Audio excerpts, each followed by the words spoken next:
بسم اللہ الرحمن الرحیم۔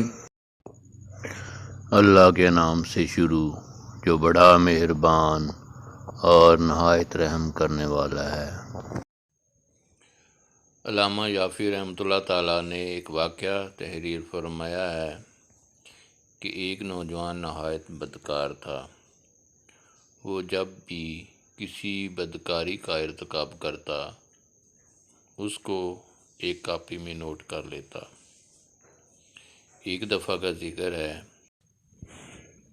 کہ ایک عورت نہایت غریب، اس کے بچے 3 دن سے بھوکے تھے۔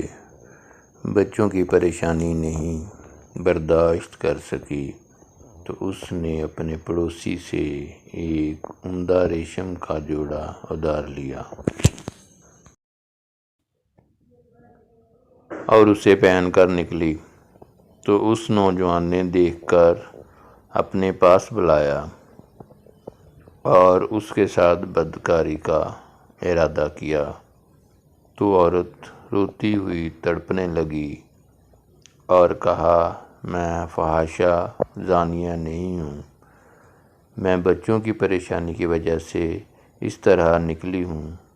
جب تم نے مجھے بلایا تو مجھے خیر کی امید ہوئی۔ اس نوجوان نے اسے کچھ درہم دیے اور چھوڑ دیا اور خود روتے ہوئے اپنی والدہ سے آ کر پورا واقعہ بیان کیا۔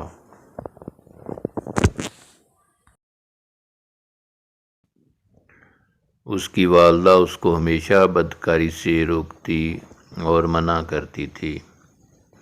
آج یہ خبر سن کر بہت خوش ہوئی اور کہا، بیٹا، تو نے زندگی میں یہی ایک نیکی کی ہے، اس کو بھی اپنی کاپی میں نوٹ کر لے۔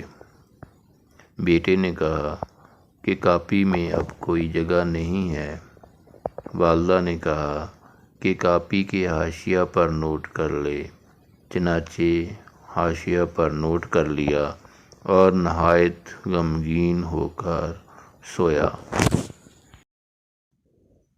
جب بیدار ہوا تو دیکھا کہ پوری کاپی سفید اور صاف کاغذوں کی ہے، کوئی چیز لکھی ہوئی باقی نہیں رہی، صرف حاشیہ پر جو آج کا واقعہ نوٹ کیا تھا وہی باقی ہے، اور کاپی کے اوپر کے حصے میں یہ لکھا ہوا تھا، بے شک نیکیاں برائیوں کو مٹا دیتی ہیں۔ اس کے بعد اس نے ہمیشہ کے لیے توبہ کر لی اور اسی پر قائم رہ کر مرا۔